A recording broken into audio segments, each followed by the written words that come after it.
ਪਿਛਲੇ ਦਿਨਾਂ ਦੇ ਵਿੱਚ ਵੀ ਤੁਸੀਂ ਦੇਖੀ ਹੋਣੀ, ਕਈ ਸਿੱਖ ਆਗੂ, ਕਈ ਸਿੱਖ ਨੌਜਵਾਨ ਮੰਗ ਕਰਦੇ ਨੇ ਅਲੱਗ ਸੂਬੇ ਦੀ, ਉਹਦੇ ਬਾਰੇ ਕੀ ਕਹਿਣਾ ਤੁਹਾਡਾ? ਸਾਡਾ ਤਾਂ ਇਹ ਵਿਸ਼ਾ ਨਹੀਂ ਹੈ ਜੀ।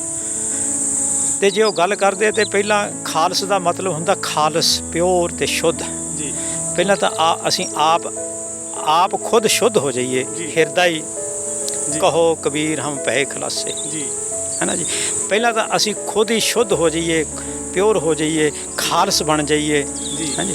ਤੇ ਫਿਰ ਕੋਈ ਅਗਲੀ ਗੱਲ ਜਿਹੜੀ ਆ, ਇਹ ਸਾਰਾ ਹੀ ਸਗਲੀ ਧਰਤੀ ਸਾਧਕੀ।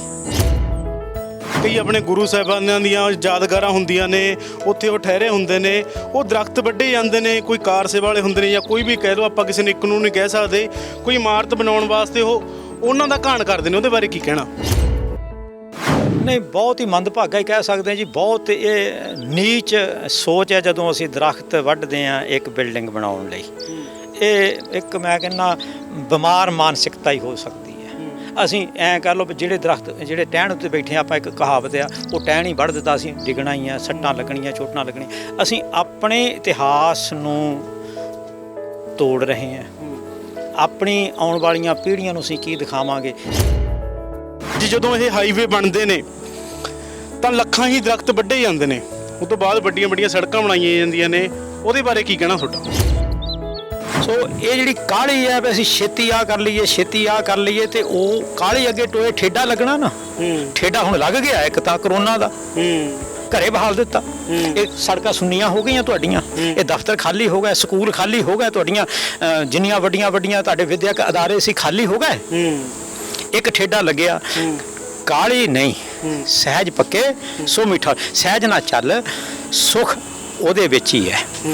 ਇਹ ਜਿਹੜਾ ਵਿਨਾਸ਼ ਕੀਤਾ ਅਸੀਂ, ਸੁਪਰ ਮਾਰਗ ਜਿਹੜੇ ਬਣਾਉਂਦੇ ਆ, ਸੁਪਰ ਐਕਸਪ੍ਰੈਸ ਹਾਈਵੇ, ਤੇ ਕਿੰਨਾ ਘਾਣ ਕਰਦੇ ਆ ਜਦੋਂ ਅਸੀਂ ਦਰਖਤਾਂ ਦਾ।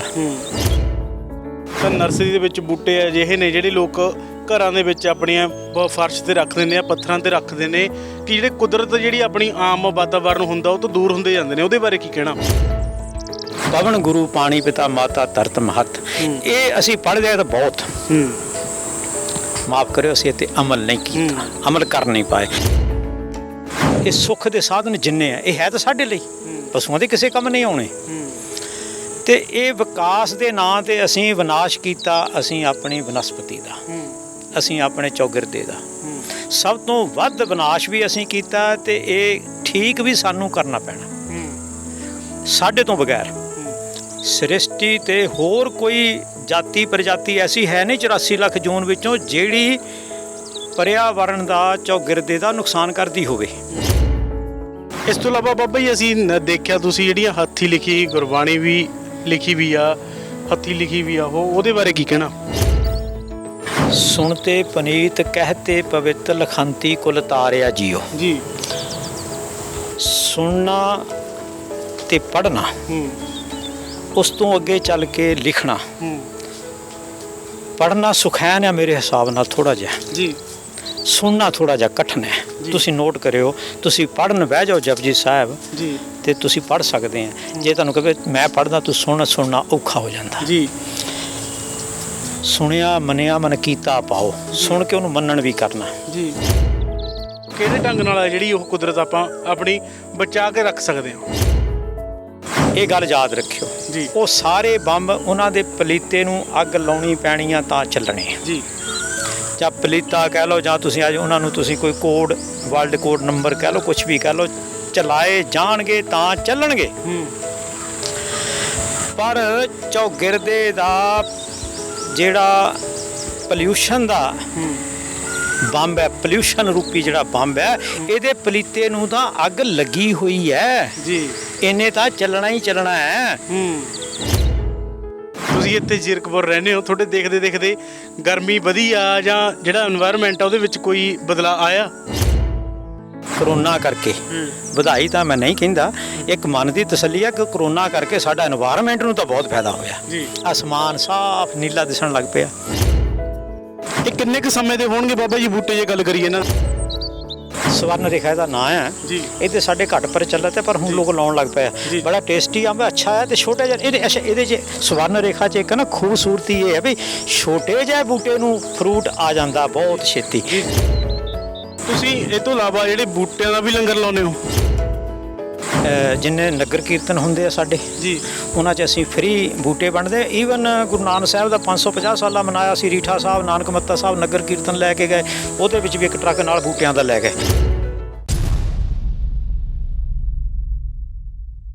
ਚੈਨਲ ਪੰਜਾਬੀ ਦੇਖ ਰਹੇ ਸਾਰੇ ਦਰਸ਼ਕਾਂ ਦਾ ਸਵਾਗਤ ਹੈ। ਮੈਂ ਸੁਖਵੀਰ ਸਿੰਘ। ਅਸੀਂ ਖੜੇ ਹਾਂ ਜੀਰਕਪੁਰ ਵਿਖੇ, ਜਿੱਥੇ ਕਿ ਸ਼੍ਰੀ ਗੰਗਾ ਨਰਸਰੀ ਦੇ ਵਿੱਚ ਖੜੇ ਹਾਂ। ਉੱਥੇ ਹੀ ਤੁਹਾਨੂੰ ਮੁੱਖ ਸੇਵਾਦਾਰ ਬਾਬਾ ਮਨਜੀਤ ਸਿੰਘ ਜੀ ਨਾਲ ਮਿਲਾਵਾਂਗੇ, ਜਿਹੜੇ ਕਿ ਕੁਦਰਤ ਦੀ ਸੇਵਾ ਕਰਦੇ ਨੇ ਤੇ ਨਾਲ ਸਿੱਖ ਪ੍ਰਚਾਰਕ ਵੀ ਨੇ ਤੇ ਸਿੱਖੀ ਦਾ ਵੀ ਪ੍ਰਚਾਰ ਕਰਦੇ ਨੇ। ਕਈ ਥਾਵਾਂ ਤੇ ਨਗਰ ਕੀਰਤਨ ਵੀ ਲੈ ਕੇ ਜਾਂਦੇ ਨੇ ਤੇ ਸਿੱਖੀ ਦੀਆਂ ਹੋਰ ਵੀ ਜਿਹੜੀਆਂ ਐਕਟੀਵਿਟੀ ਉਹ ਵੀ ਕਰਵਾਉਂਦੇ ਰਹਿੰਦੇ ਨੇ। ਕਈ ਕੀਰਤਨ ਕਰਵਾਉਂਦੇ ਰਹਿੰਦੇ ਨੇ ਤੇ ਬੱਚਿਆਂ ਨੂੰ ਜਿਹੜੇ ਸਿੱਖੀ ਬਾਰੇ ਗਿਆਨ ਵੀ ਦਿੰਦੇ ਨੇ।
ਆਓ ਗੱਲਬਾਤ ਕਰਦੇ ਉਹਨਾਂ ਨਾਲ। ਉਹਨਾਂ ਕੋਲ ਕੁਦਰਤ ਦਾ ਵੀ ਕਾਫੀ ਵੱਡਾ ਜਿਹੜਾ ਉਹ ਭੰਡਾਰ ਰੱਖਿਆ ਵਾ। ਉਹਨਾਂ ਨੇ ਇੱਕ ਨਰਸਰੀ ਚਲਾਉਂਦੇ ਨੇ।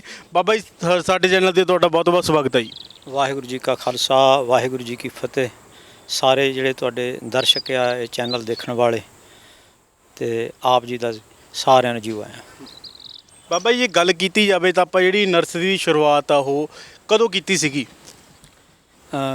ਕਰੀਬ 30-31 ਸਾਲ ਪਹਿਲਾਂ 1990 'ਚ ਇਹ ਨਰਸਰੀ ਦਾ ਮਾਤਾ ਗੰਗਾ ਸਾਹਿਬ ਜੀ ਦੇ ਨਾਂ ਤੇ ਜੀ, ਗੁਰੂ ਅਰਜਨ ਦੇਵ ਸਾਹਿਬ ਜੀ ਦੇ ਮਹਿਲ ਗੁਰੂ ਹਰਗੋਬਿੰਦ ਸਾਹਿਬ ਦੇ ਪੂਜਨੀਕ ਮਾਤਾ ਜੀ ਦਾ ਨਾਂ ਹੈ ਮਾਤਾ ਗੰਗਾ ਸਾਹਿਬ। ਉਹਨਾਂ ਦੇ ਨਾਂ ਤੇ ਆਸਰਾ ਲੈ ਕੇ ਅਸੀਂ ਕਿਰਤ ਕਰਨ ਦਾ, ਧਰਮ ਦੀ ਕਿਰਤ ਕਰਨ ਦਾ ਇਹ ਕਾਰਜ ਆਰੰਭ ਕੀਤਾ ਸੀ, ਜਿਹਨੂੰ ਅੱਜ ਕੱਲ੍ਹ ਸਾਰੇ ਸੰਸਾਰ 'ਚ ਇਹਦੀ ਨਾਂ ਹੈ ਮਾਤਾ ਜੀ ਦਾ ਨਾਂ, ਨਰਸਰੀ ਦਾ ਜੀ ਤੇ ਸਾਡੇ ਸੱਚ ਦਾ ਜੀ। ਜੇਕਰ ਹੁਣ ਗੱਲ ਕੀਤੀ ਜਾਵੇ, ਆਪਾਂ ਕੁਦਰਤ ਦੀ ਗੱਲ ਕਰੀਏ ਤਾਂ ਨਰਸਰੀ ਦੇ ਵਿੱਚ ਬੂਟੇ ਅਜਿਹੇ ਨੇ ਜਿਹੜੇ ਲੋਕ ਘਰਾਂ ਦੇ ਵਿੱਚ ਆਪਣੀਆਂ ਫਰਸ਼ 'ਤੇ ਰੱਖ ਦਿੰਦੇ ਆ, ਪੱਥਰਾਂ 'ਤੇ ਰੱਖਦੇ ਨੇ, ਕਿ ਜਿਹੜੇ ਕੁਦਰਤ ਜਿਹੜੀ ਆਪਣੀ ਆਮ ਵਾਤਾਵਰਨ ਹੁੰਦਾ ਉਹ ਤੋਂ ਦੂਰ ਹੁੰਦੇ ਜਾਂਦੇ ਨੇ। ਉਹਦੇ ਬਾਰੇ ਕੀ ਕਹਿਣਾ? ਦੇਖੋ, ਅਸਲ ਵਿੱਚ ਤਾਂ ਸਾਡਾ ਜਿਹੜਾ ਆਧਾਰ ਹੈ ਉਹ ਬਨਸਪਤੀ ਹੈ ਜੀ। ਮੈਂ ਹਮੇਸ਼ਾ ਕਹਿੰਦਾ ਵੀ ਬੰਦਾ ਭੋਜਨ ਦੇ ਬਗੈਰ 40 ਦਿਨ ਜੀਉ ਸਕਦਾ ਹੈ, ਪਾਣੀ ਬਗੈਰ ਵੀ 4 ਦਿਨ ਆਪਾਂ ਜੀਉ ਸਕਦੇ ਹਾਂ। ਆਕਸੀਜਨ ਇਹਦੇ ਬਗੈਰ ਵੱਧ ਤੋਂ ਵੱਧ 4 ਮਿੰਟ, ਨਹੀਂ ਤਾਂ ਰਾਮ ਨਾਮ ਸੱਤ ਹੈ। 4 ਮਿੰਟ ਤੋਂ ਵੱਧ ਕੋਈ ਜੀਉ ਨਹੀਂ ਸਕਦਾ। ਤੇ ਇਹ ਆਕਸੀਜਨ, ਸੋ ਅੱਜ ਵੀ ਆਪਾਂ ਜੇ ਕਰੋਨਾ ਦੀ ਵੀ ਗੱਲ ਕਰੀਏ ਤਾਂ ਵੀ ਆਕਸੀਜਨ ਦਾ ਰੌਲਾ ਸਾਰੇ ਸੰਸਾਰ 'ਤੇ ਪਿਆ, ਖਾਸ ਕਰਕੇ ਹਿੰਦੁਸਤਾਨ 'ਚ ਤਾਂ ਬਹੁਤਾ ਰੌਲਾ ਆਕਸੀਜਨ 'ਤੇ ਆਉਣੀ ਕਿੱਥੋਂ ਹੈ। ਆਪਾਂ ਹੁਣ ਮੈਨੇਜ ਕਰਦੇ ਹਾਂ ਕਦੀ ਬਾਹਰਲੇ ਮੁਲਕਾਂ ਤੋਂ, ਕੁਝ ਦਾएं ਬਾएं ਸੇ, ਪਰ ਆਉਣੀ ਕਿੱਥੋਂ ਹੈ? ਆਉਣੀ ਤਾਂ ਪੇੜ ਪੌਦਿਆਂ ਤੋਂ ਸੀ। ਮੈਂ ਇਹਨੂੰ ਥੋੜ੍ਹਾ ਜਿਹਾ ਹੋਰ ਜੇ ਪਿਛੋਕੜ 'ਚ ਜਾਵਾਂ, ਕਰੀਬ 500-550 ਸਾਲ ਪਹਿਲਾਂ ਗੁਰੂ ਨਾਨਕ ਸਾਹਿਬ ਜੀ ਨੇ, ਇਹ ਗੁਰੂਆਂ ਪੀਰਾਂ ਦੀ ਧਰਤੀ ਹੈ, ਗੁਰੂ ਨਾਨਕ ਸਾਹਿਬ ਜੀ ਨੇ ਇਹ ਸੁਨੇਹਾ ਦਿੱਤਾ ਸੀ, ਪਵਨ ਗੁਰੂ ਪਾਣੀ ਪਿਤਾ ਮਾਤਾ ਧਰਤ ਮਹੱਤ ਦਾ ਸੁਨੇਹਾ। ਉਸ ਵੇਲੇ ਕੀ ਲੋੜ ਸੀ? ਉਸ ਵੇਲੇ ਤਾਂ ਇੰਨੀਆਂ ਇਹ ਜਿਹੜੇ ਤੁਸੀਂ ਗੱਲ ਕਰਦੇ ਆ ਪੱਥਰਾਂ ਦੀਆਂ ਇਮਾਰਤਾਂ ਦੀਆਂ, ਕੰਕਰੀਟ ਦੇ ਜੰਗਲਾਂ ਦੀਆਂ ਗੱਲਾਂ ਜਿਹੜੀ ਆਪਾਂ ਬਚਨ ਕਰਦੇ ਹਾਂ, ਆਪਾਂ ਹੁਣ ਸੜਕਾਂ ਤੇ ਹੋਰ ਜਿਹੜੇ ਵਿਕਾਸ ਦੇ ਨਾਂ 'ਤੇ ਜਿਹੜਾ ਵਿਨਾਸ਼ ਆਪਾਂ ਕੀਤਾ ਰਲ ਮਿਲ ਕੇ ਸਾਰਿਆਂ ਨੇ, ਇਹ ਜਿਹੜੀ ਗੱਲ ਕਰਦੇ ਆ, ਉਸ ਵੇਲੇ ਕੋਈ ਵਾਤਾਵਰਨ ਨੂੰ ਕੋਈ ਖਤਰਾ ਨਹੀਂ ਸੀ। ਜੰਗਲ ਬਥੇਰੇ ਸੀਗੇ, ਜੀ ਬਨਸਪਤੀ ਬਹੁਤ ਸੀਗੀ। ਬਲਿਹਾਰੀ ਕੁਦਰਤ ਵਸਿਆ ਗੁਰੂ ਨਾਨਕ ਸਾਹਿਬ। ਉਸ ਵੇਲੇ ਤੇ ਕੁਦਰਤ ਸੀ ਚਾਰੇ ਪਾਸੇ। ਇਹ ਸਾਰੇ ਸਾਡੇ ਜਿਵੇਂ ਏਅਰਪੋਰਟ, ਲੰਬੀਆਂ ਚੌੜੀਆਂ ਸੜਕਾਂ, 6 ਮਾਰਗੀ 10 ਮਾਰਗੀ ਐਕਸਪ੍ਰੈਸ ਹਾਈਵੇ, ਇਹ ਵੱਡੀਆਂ ਵੱਡੀਆਂ ਅਸਮਾਨ ਛੂੰਹਦੀਆਂ ਇਮਾਰਤਾਂ ਉਸ ਵੇਲੇ ਨਹੀਂ ਸਨ। ਇੰਨੀ ਆਬਾਦੀ ਨਹੀਂ ਸੀ, ਇੰਨੇ ਕਾਰਖਾਨੇ ਨਹੀਂ ਸੀ, ਇੰਨੇ ਵਹੀਕਲ ਨਹੀਂ ਸੀ ਜਿਹੜੇ ਧੂਆਂ ਇੰਨੇ ਫਰਿੱਜ AC ਨਹੀਂ ਸੀ ਜਿਹੜੇ ਸਾਡੀਆਂ ਓਜ਼ੋਨ ਪਰਤ ਨੂੰ ਜਿਹੜੇ ਖਰਾਬ ਕਰਨ ਵਾਲੀਆਂ ਗੈਸਾਂ ਹੈਗੀਆਂ ਸਾਡੀਆਂ, ਉਹ ਗੈਸਾਂ ਉਸ ਵੇਲੇ ਇਸ ਤਰ੍ਹਾਂ ਦੀਆਂ ਨਹੀਂ ਸੀ। ਕਹਿਣ ਦਾ ਮਤਲਬ ਉਸ ਵੇਲੇ ਇੰਨਾ ਪ੍ਰਦੂਸ਼ਣ ਨਹੀਂ ਸੀ। ਤਾਂ ਵੀ ਗੁਰੂ ਨਾਨਕ ਸਾਹਿਬ ਜੀ ਉਹਨਾਂ ਦੀ ਇਹ ਦੂਰ ਅੰਦੇਸ਼ੀ ਹੈ, ਦਿਵ ਦ੍ਰਿਸ਼ਟੀ ਹੈ। ਆਉਣ ਵਾਲੇ ਸਮੇਂ ਨੂੰ ਪਛਾਣ ਕੇ ਉਸ ਵੇਲੇ ਸਾਨੂੰ ਹੁਕਮ ਕਰਿਆ, ਆਗਿਆ ਕੀਤੀ, ਪਵਨ ਗੁਰੂ ਪਾਣੀ ਪਿਤਾ ਮਾਤਾ ਧਰਤ ਮਹਤ। ਇਹ ਅਸੀਂ ਪੜ੍ਹਦੇ ਤਾਂ ਬਹੁਤ, ਮਾਫ ਕਰਿਓ ਅਸੀਂ ਇੱਥੇ ਅਮਲ ਨਹੀਂ ਕੀਤਾ, ਅਮਲ ਕਰ ਨਹੀਂ ਪਾਏ। ਅਸੀਂ ਦੇਗ ਤੇਗ ਫਤਿਹ ਕੀਤੀ ਹੈ। ਤੇਗ ਤਾਂ ਜਮਰੌਦ ਦੇ ਕਿਲੇ ਨੂੰ ਜਾ ਕੇ ਪੁੱਛ ਸਕਦੇ ਹਾਂ ਅਸੀਂ ਕਿੰਨੀ ਵਾਹੀ ਹੈ। ਸ਼ਹਾਦਤਾਂ, ਜੰਗਾਂ ਯੁੱਧਾਂ 'ਚ ਖਾਲਸਾ ਕਿਵੇਂ ਸਿੱਖ ਧਰਮ ਨੂੰ ਮੁਸੀਬਤਾਂ ਤੇ ਤੇਗ ਦੇ ਅਸੀਂ ਜ਼ੋਰ ਦਿਖਾਏ ਹੈ ਜੀ। ਦੇਗ ਵੀ ਸਾਰਾ ਸੰਸਾਰ ਹੁਣ ਜਾਣਦਾ, ਦੇਗ ਮਤਲਬ ਲੰਗਰ। ਲੰਗਰ ਤੋਂ ਅੱਜ ਦੱਸਣ ਦੀ ਸਾਨੂੰ ਲੋੜ ਨਹੀਂ ਹੈ। ਜੀ ਦੇਗ ਤੇਗ ਤੇ ਅਸੀਂ ਪਹਿਰਾ ਦਿੱਤਾ ਜੀ, ਪਰ ਉਹਨਾਂ ਪੰਕਤੀਆਂ ਤੇ ਅਸੀਂ ਕਿਤੇ ਅਵੇਸਲੇ ਰਹੇ ਹਾਂ ਜੀ। ਆਪਣੇ ਚੁਗਿਰਦੇ ਨੂੰ ਬਚਾਉਣ। ਕੱਲ੍ਹ ਹੀ ਇਨਵਾਇਰਮੈਂਟ ਡੇ ਸੀ 5 ਜੂਨ ਨੂੰ। ਅਸੀਂ ਦਾਸਾਂ ਵੱਲੋਂ ਵੀ ਮਨਾਇਆ ਜਾਂਦਾ ਨਵਾਂ ਸਾਲ, ਮਤਲਬ ਜੋ 14 ਮਾਰਚ ਗੁਰੂ ਹਰਿਰਾਏ ਸਾਹਿਬ ਦਾ ਗੁਰਤਾ ਗੱਦੀ ਦਿਵਸ ਦਾਸ ਹਰ ਸਾਲ ਮਨਾਉਂਦੇ ਆ ਸਿੱਖ ਪਰਿਆਵਰਨ ਦਿਵਸ ਦੇ ਰੂਪ 'ਚ। ਅੱਜ ਲੋੜ ਹੈ ਇਹ ਸਾਰੇ ਜਿੰਨੇ ਵਿਕਾਸ ਹੈ, ਇਹ ਜਿੰਨਾ ਕੁਝ ਨਜ਼ਰ ਆਉਂਦਾ, ਹਸਪਤਾਲ, ਇਹ ਸੜਕਾਂ, ਇਹ ਸਕੂਲ, ਇਹ ਬਿਲਡਿੰਗਾਂ, ਇਹ ਸੁੱਖ ਦੇ ਸਾਧਨ ਜਿੰਨੇ ਆ, ਇਹ ਹੈ ਤਾਂ ਸਾਡੇ ਲਈ, ਪਸ਼ੂਆਂ ਦੇ ਕਿਸੇ ਕੰਮ ਨਹੀਂ ਆਉਣੇ। ਤੇ ਇਹ ਵਿਕਾਸ ਦੇ ਨਾਂ ਤੇ ਅਸੀਂ ਵਿਨਾਸ਼ ਕੀਤਾ, ਅਸੀਂ ਆਪਣੀ ਬਨਸਪਤੀ ਦਾ, ਅਸੀਂ ਆਪਣੇ ਚੌਗਿਰਦੇ ਦਾ। ਸਭ ਤੋਂ ਵੱਧ ਵਿਨਾਸ਼ ਵੀ ਅਸੀਂ ਕੀਤਾ ਤੇ ਇਹ ਠੀਕ ਵੀ ਸਾਨੂੰ ਕਰਨਾ ਪੈਣਾ।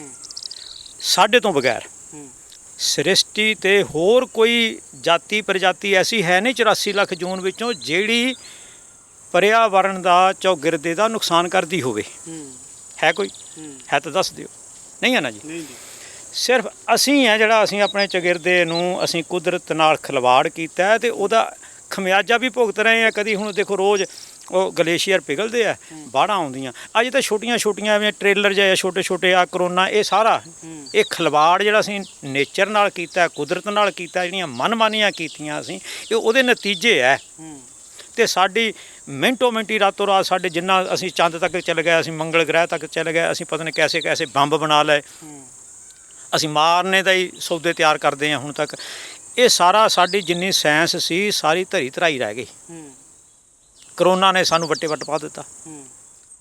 ਤੇ ਜੇ ਕਿਤੇ ਇੱਕ ਅੱਧੀ ਰੱਬ ਨਾ ਕਰੇ ਸੁੱਖ ਸ਼ਾਂਤੀ ਰਵੇ, ਇਹ ਸਾਰੇ, ਮੇਰਾ ਖਿਆਲ ਹੈ ਵੀ ਇਹ ਸਾਰੀਆਂ ਇਸ ਤਰ੍ਹਾਂ ਦੀਆਂ ਅਲਾਮਤਾਂ ਜਿਹੜੀਆਂ ਨਾ ਜੀ, ਇਹਦੇ ਵਿੱਚ ਇਹਦਾ ਜਿਹੜਾ ਆਧਾਰ ਆ ਉਹ ਸਾਰਾ ਜਿਹੜਾ ਇਹਦਾ ਪਿਛੋਕੜ 'ਚ ਜਾਈਏ, ਇਹ ਗਲੇਸ਼ੀਅਰਾਂ ਦਾ ਪਿਘਲਣਾ, ਇਸ ਤਰ੍ਹਾਂ ਦੀਆਂ ਬਿਮਾਰੀਆਂ, ਇਹ ਆਕਸੀਜਨ ਦੀ ਕਮੀ, ਇਹ ਸਾਰੀਆਂ ਗੱਲਾਂ ਇਹਦੇ ਪਿੱਛੇ ਸਾਡੇ ਚੌਗਿਰਦੇ ਪ੍ਰਤੀ ਅਸੀਂ ਅਵੇਸਲੇ ਹੋਏ ਹਾਂ। ਸਾਨੂੰ ਸੁਚੇਤ ਹੋਣਾ ਪਊਗਾ ਆਪਣੇ ਚੌਗਿਰਦੇ ਨੂੰ ਸੰਭਾਲਣ ਲਈ। ਤੇ ਗੁਰੂ ਨਾਨਕ ਸਾਹਿਬ ਦੇ ਉਸ ਪੰਕਤੀ ਤੇ ਕੇਵਲ ਪੜ੍ਹਨਾ ਨਹੀਂ ਜੀ, ਪਵਨ ਗੁਰੂ ਪਾਣੀ ਪਿਤਾ, ਮੈਂ ਪਹਿਲਾਂ ਵੀ ਬੇਨਤੀ ਕੀਤੀ, ਪਵਨ ਬਗੈਰ ਤੁਸੀਂ 4 ਮਿੰਟ, ਆਕਸੀਜਨ ਬਗੈਰ 4 ਮਿੰਟ ਨਹੀਂ ਜੀ ਸਕਦੇ। ਹੁਣ ਕਿਹੜੇ ਸਿਲੰਡਰਾਂ ਦੀ ਗੱਲ ਕਰਦੇ ਹਾਂ ਆਪਾਂ, ਕਿੰਨੇ ਕੁ ਤੁਸੀਂ ਸਿਲੰਡਰ ਪ੍ਰੋਵਾਈਡ ਕਰਾ ਦੋਗੇ ਲੋਕਾਂ ਨੂੰ?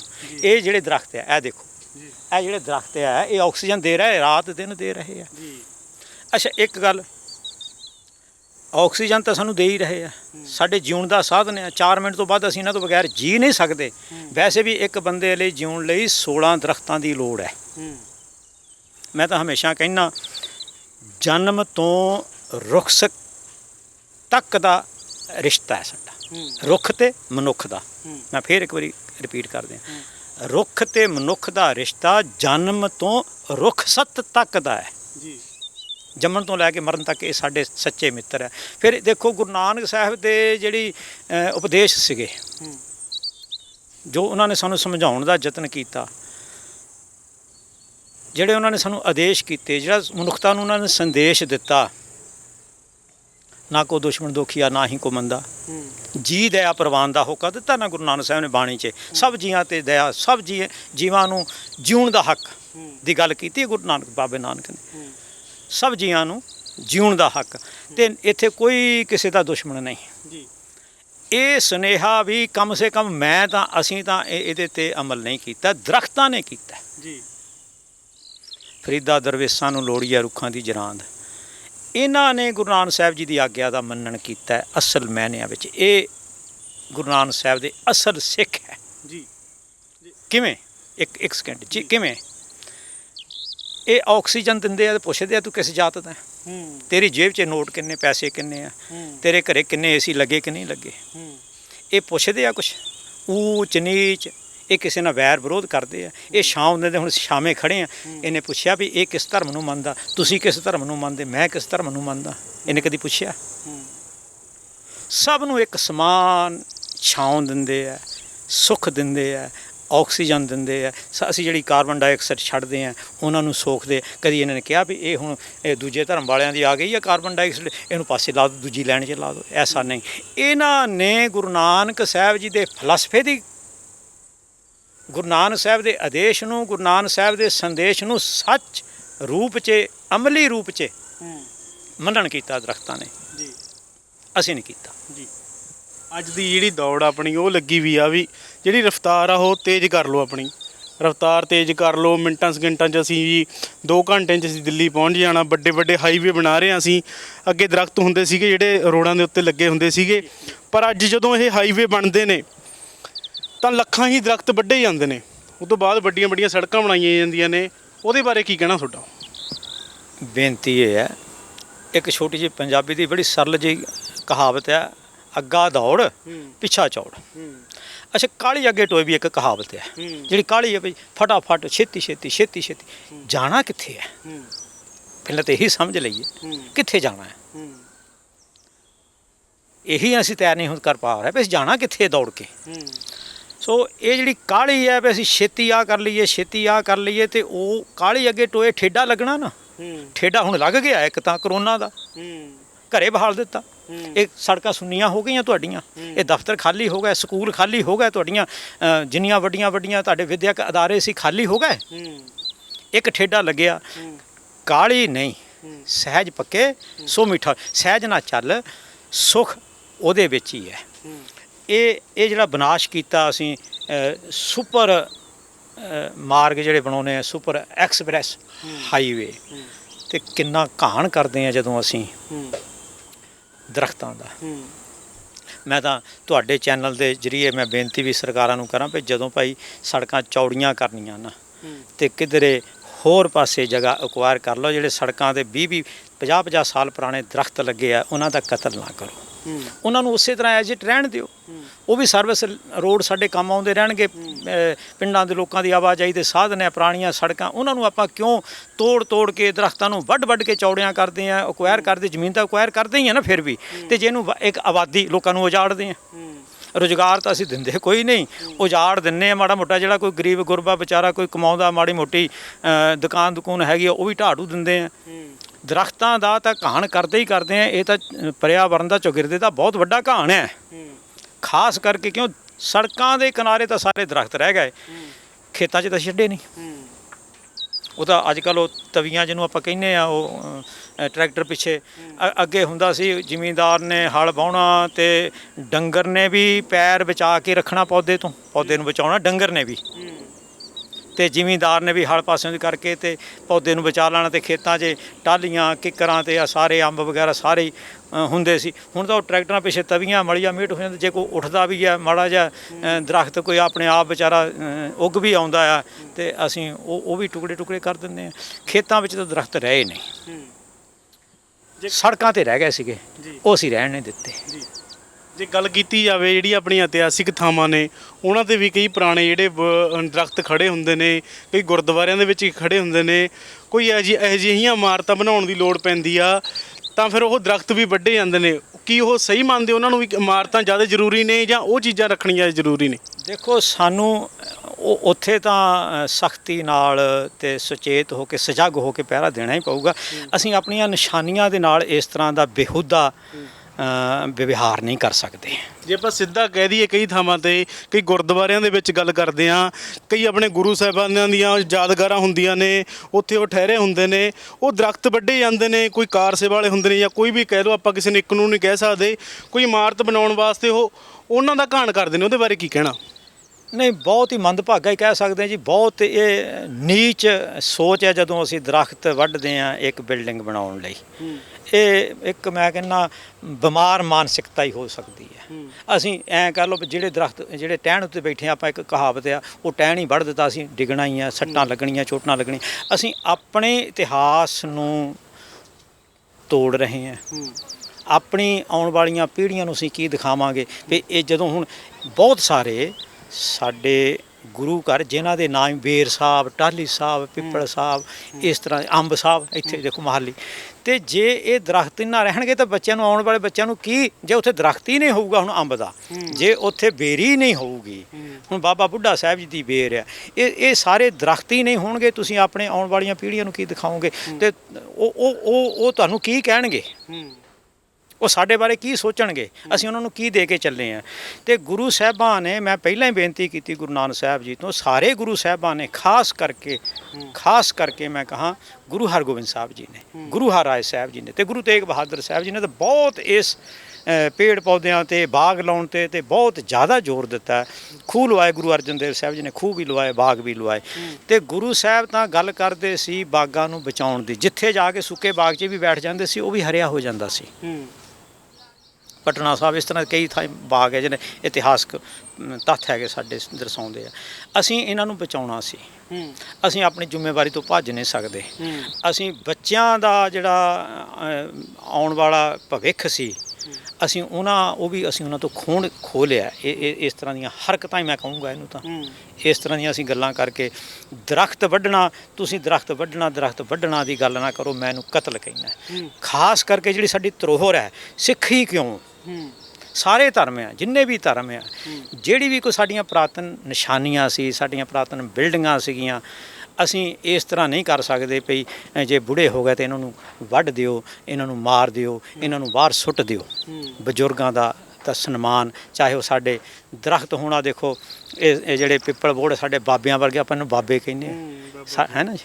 ਤੇ ਇਹ ਸਾਡੇ ਪੁੱਤਰਾਂ ਵਰਗੇ ਆ, ਧੀਆਂ ਵਰਗੇ ਆ, ਬੱਚਿਆਂ ਵਰਗੇ ਆ, ਭਰਾਵਾਂ ਵਰਗੇ ਆ। ਇਹ ਤਾਂ ਤੁਹਾਡਾ ਬੜਾ ਸੋਹਣਾ ਉਹਨਾਂ ਨੇ ਲਿਖਿਆ, ਜਿਹੜੇ ਉਹ ਬਟਾਲਵੀ ਸਾਹਿਬ ਵੀ ਹੋਏ ਆ, ਉਹਨਾਂ ਨੇ ਵੀ ਬੜਾ ਸੋਹਣਾ ਗੀਤ ਵੀ ਲਿਖਿਆ ਇਹਦੇ 'ਤੇ।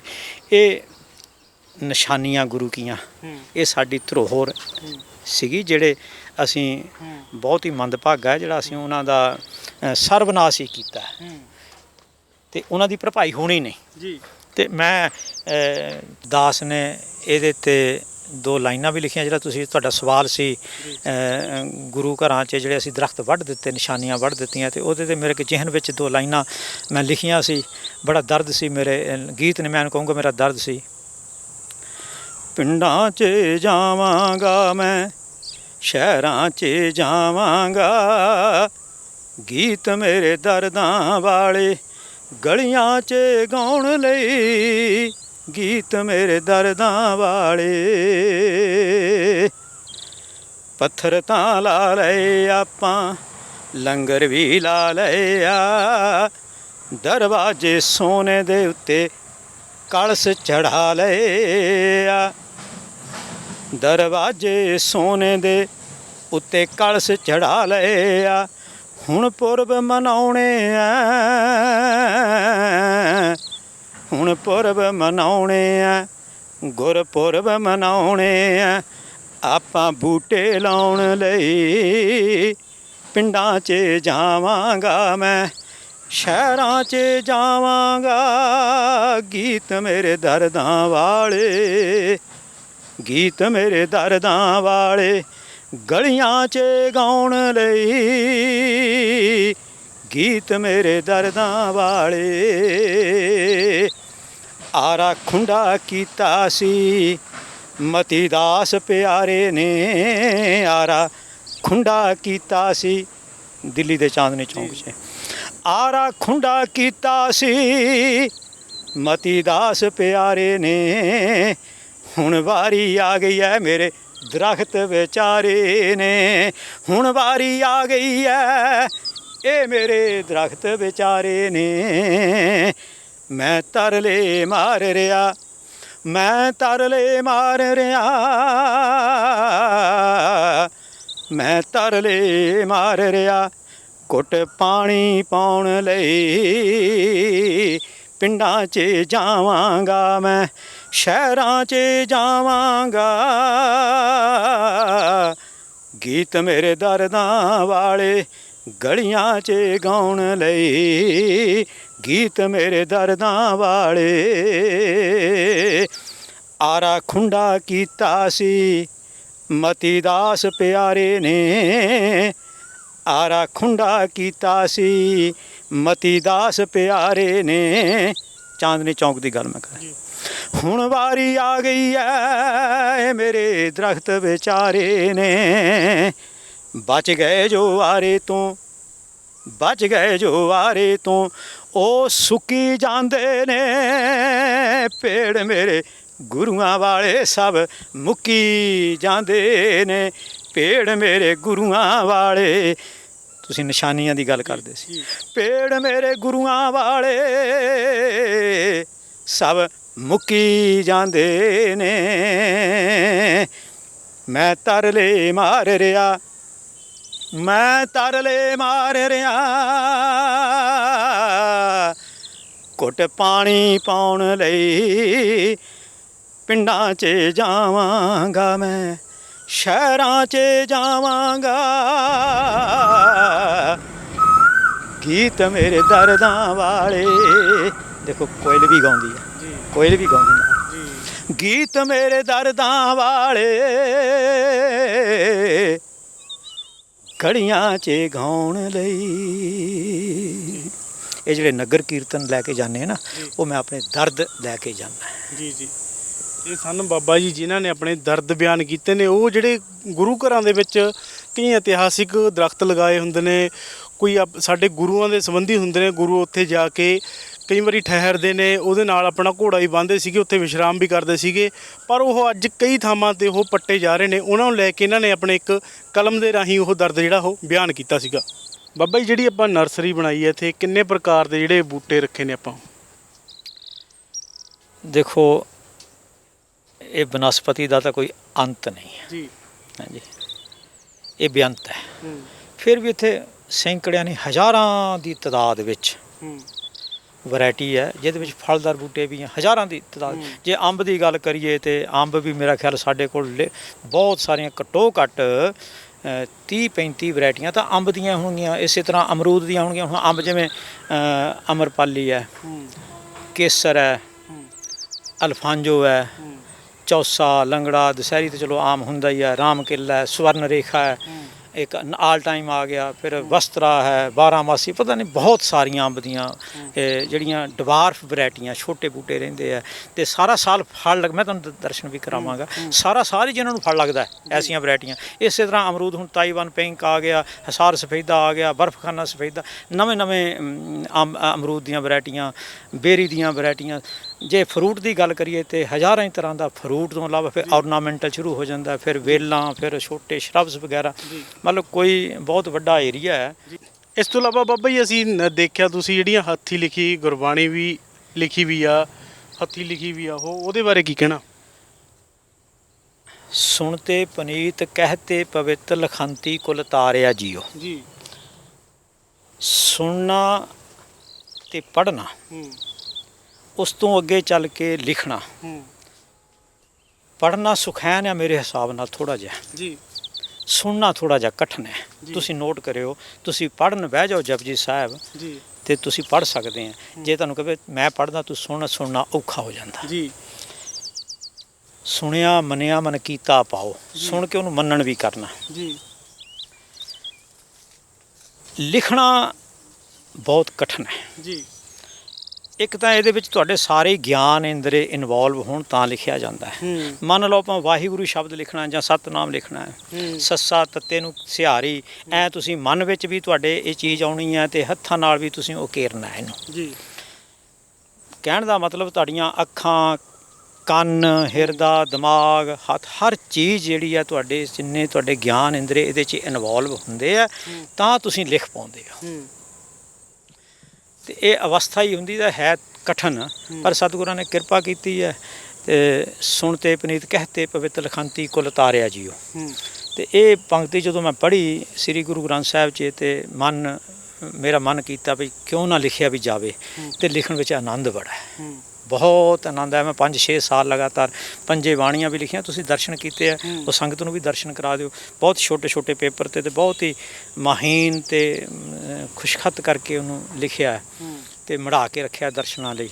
ਸਮਾਂ ਆਊਗਾ ਕਲਮਾਂ ਵੀ ਸਾਰੀਆਂ ਸੰਭਾਲ ਕੇ ਰੱਖੀਆਂ, ਸਾਰਾ ਕੁਝ ਸਮਾਂ ਆਊਗਾ ਮੇਰੇ ਬਾਅਦ ਉਹ ਸੰਗਤ ਫਿਰ ਉਹਨੂੰ ਪ੍ਰੈਫਰੈਂਸ ਵੀ ਦੇਗੀ, ਉਹਦਾ ਦਰਸ਼ਨ ਮੇਲੇ ਵੀ ਕਰਨਗੇ। ਲਿਖਣਾ ਵੀ ਬੜਾ ਜ਼ਰੂਰੀ ਹੈ। ਸਤਿਗੁਰਾਂ ਨੇ ਲਿਖਣ ਨੂੰ ਬੜੀ ਤਰਜੀਹ ਦਿੱਤੀ ਸੀ। ਇਹ ਵੱਖਰੀ ਗੱਲ ਹੈ ਕਿ ਅੱਜ ਸਾਡੇ ਕੋਲ ਲਿਖਣ ਸਮੱਗਰੀ ਜਾਣੀ ਪ੍ਰੈਸ ਜਿਹਨੂੰ ਆਪਾਂ ਕਹਿੰਦੇ ਹਾਂ, ਉਹ ਬਹੁਤ ਐਡਵਾਂਸਡ ਟੈਕਨੋਲੋਜੀ ਹੈਗੀ ਹੈ। ਪਰ ਜੇ ਸ੍ਰੀ ਸਾਹਿਬ ਪਾਉਣੀ ਹੈ ਉਹ ਆਪਣੇ ਥਾਂ ਹੈ, ਚਾਹੇ ਅਸੀਂ ਕਿਉਂ ਨਾ ਕਿੱਡੇ ਕਿੱਡੇ ਰਾਕਟ ਬੰਬ ਬਣਾ ਲਈਏ। ਇਹ ਜਿਹੜੀ ਸਾਡਾ ਪਿਛੋਕੜ ਹੈ, ਅਸੀਂ ਉਸ ਤੋਂ ਮੁਨਕਰ ਨਹੀਂ ਹੋ ਸਕਦੇ। ਜੇ ਘੋੜਿਆਂ ਦੀ ਗੱਲ ਕਰੀਏ, ਸ਼ਸਤਰਾਂ ਦੀ ਗੱਲ ਕਰੀਏ, ਉਹਨਾਂ ਦਾ ਆਪਣਾ ਮਹੱਤਵ ਹੈ ਅਤੇ ਆਪਣਾ ਰਹਿਣਾ ਹੈ। ਜੇ ਲਿਖਣ ਦੀ ਗੱਲ ਕਰੀਏ ਤਾਂ ਹੱਥ ਨਾਲ ਲਿਖਣਾ ਉਹ ਮਹੱਤਵ ਹੈ ਸੀ ਅਤੇ ਰਹਿਣਾ ਹੈ। ਚਾਹੇ ਕਿੰਨੀਆਂ ਵੀ ਅਸੀਂ ਪ੍ਰੈਸ ਲਾ ਲਈਏ, ਉਹ ਸਾਨੂੰ ਵੀ ਚਾਹੀਦਾ ਹੈ ਅਤੇ ਸਰਕਾਰ ਨੂੰ ਵੀ ਚਾਹੀਦਾ, ਇਹ ਤੋਂ ਪ੍ਰੋਤਸਾਹਨ ਕਰਨਾ ਚਾਹੀਦਾ। ਬੱਚਿਆਂ ਨੂੰ ਲਿਖਣ ਜਿਹੜਾ ਉਹ ਬੜਾ ਜ਼ਰੂਰੀ ਹੈ। ਜੀ ਜੇ ਗੱਲ ਕੀਤੀ ਜਾਵੇ ਆਪਾਂ ਨਗਰ ਕੀਰਤਨ ਸਜਾਉਂਦੇ ਹਾਂ, ਅਤੇ ਤੁਹਾਡੇ ਮਤਲਬ ਦੇ ਨਾਲ ਅਸਲ ਮਾਇਨੇ ਕੀ ਹੁੰਦਾ ਵੀ ਨਗਰ ਕੀਰਤਨ ਕਾਹਦੇ ਲਈ ਸਜਾਉਣਾ ਚਾਹੀਦਾ ਅਤੇ ਲੋਕਾਂ ਨੂੰ ਉਹਦੀ ਕੀ ਸਮਝ ਆਉਣੀ ਚਾਹੀਦੀ ਆ?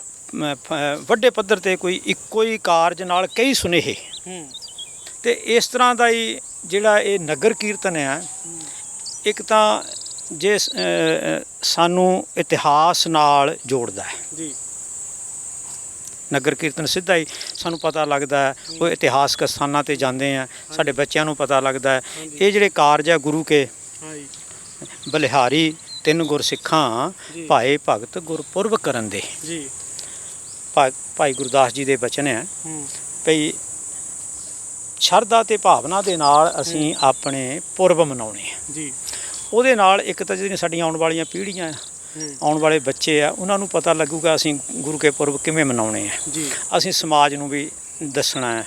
ਅਸੀਂ ਜਿਉਂਦੇ ਰਹਿਣ ਲਈ ਇਹ ਜ਼ਰੂਰੀ ਹੈ, ਇਤਿਹਾਸ ਨੂੰ ਲੈ ਕੇ ਨਾਲ ਚੱਲਣਾ ਹੈ। ਅਤੇ ਸੁਨੇਹਾ ਵੀ ਗੁਰੂ ਕਾ ਆਦੇਸ਼ ਸੰਦੇਸ਼ ਜੋ ਵੀ ਉਹਨਾਂ ਨੇ ਮਨੁੱਖਤਾ ਨੂੰ ਸੁਨੇਹਾ ਦੇਣ ਦਾ ਯਤਨ ਕੀਤਾ, ਅਸੀਂ ਉਹ ਸੁਨੇਹਾ ਵੀ ਸਾਰੇ ਸੰਸਾਰ ਤੱਕ ਪਹੁੰਚਾਉਣ ਦਾ ਮੇਰਾ ਮਤਲਬ ਬਹੁਤ ਸੁਖੈਨ ਸਾਧਨ ਹੈ।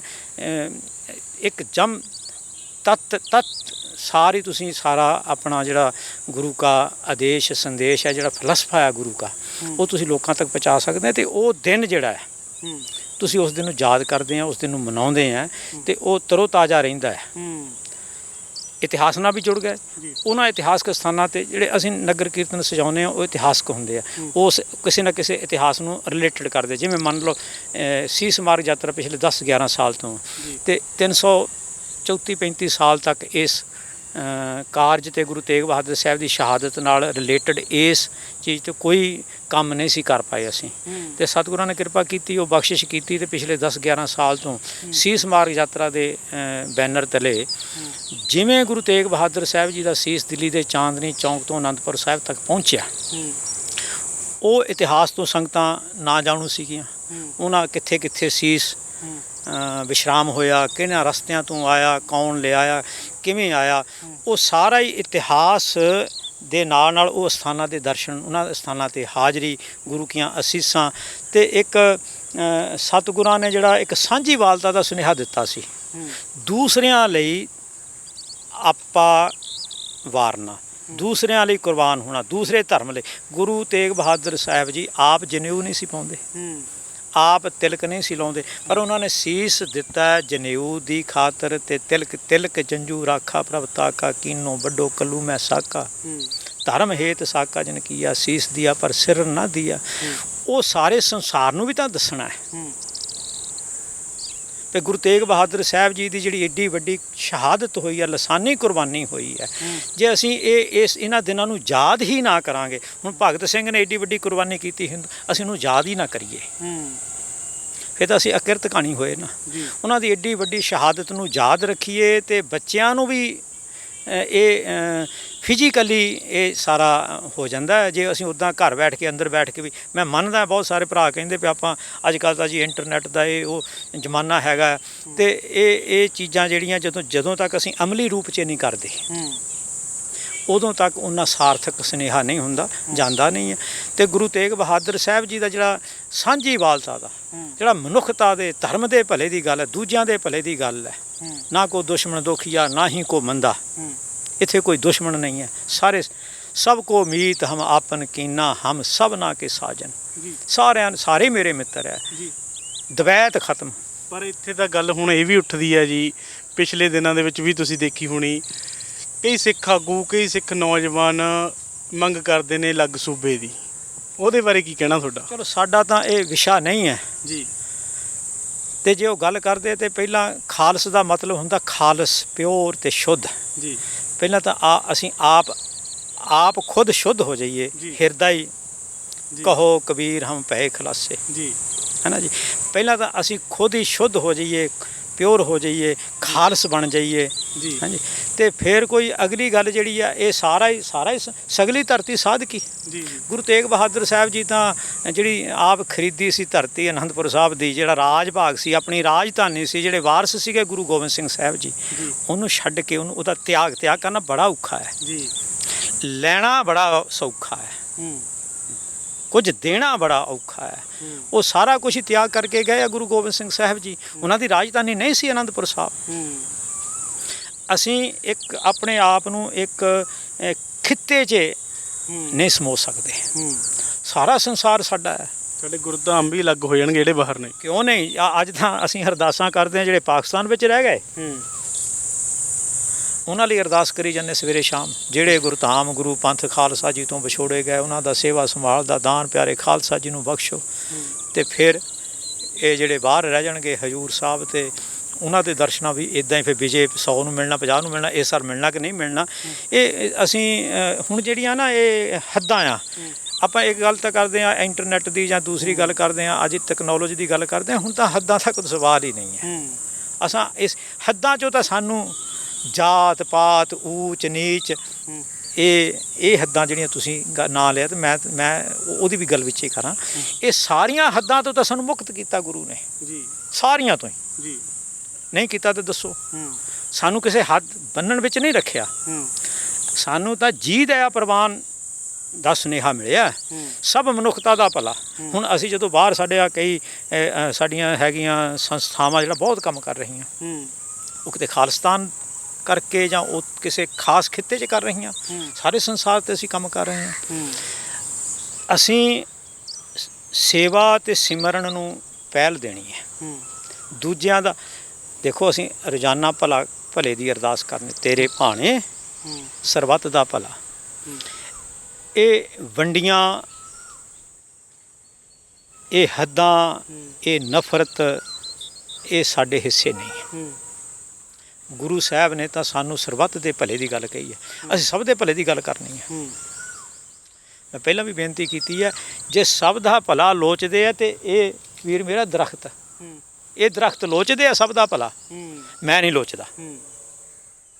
ਆਪਾਂ ਸਭ ਦੇ ਭਲੇ ਦੀ ਅਰਦਾਸ ਵਿੱਚ ਰੋਜ਼ ਤੇਰੇ ਭਾਣੇ ਸਰਬੱਤ ਦਾ ਭਲਾ ਰੋਜ਼ ਪੜ੍ਹਦੇ ਆ, ਪਰ ਕਰਦੇ ਨਹੀਂ।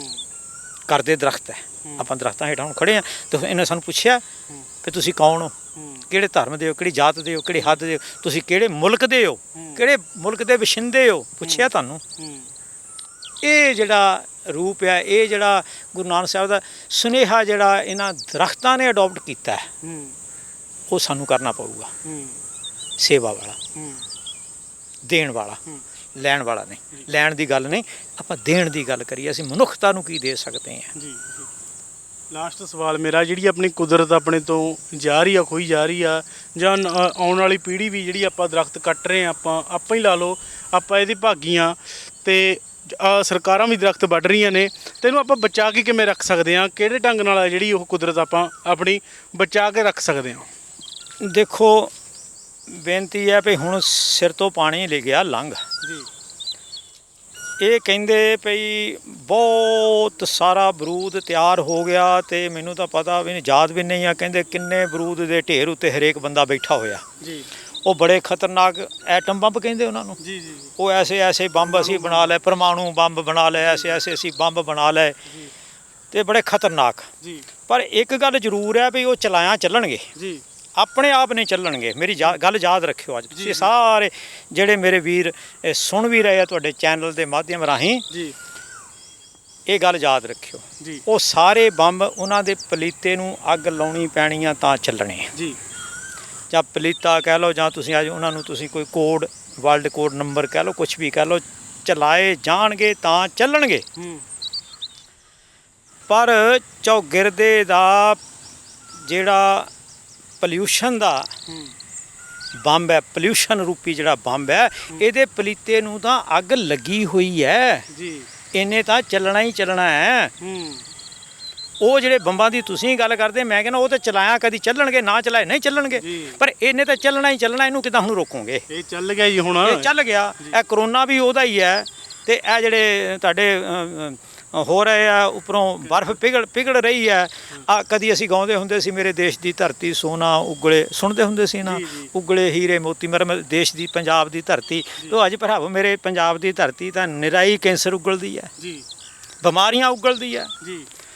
ਇੰਨਾ ਪੰਜਾਬ ਦੇਖੋ, ਸਾਨੂੰ 33% ਚਾਹੀਦਾ ਸੀ ਗਰੀਨਰੀ, ਜੰਗਲ, ਤੇ ਰਹਿ ਗਏ ਅਸੀਂ ਕਿਤੇ ਜਾ ਕੇ 5-6% ਤੇ।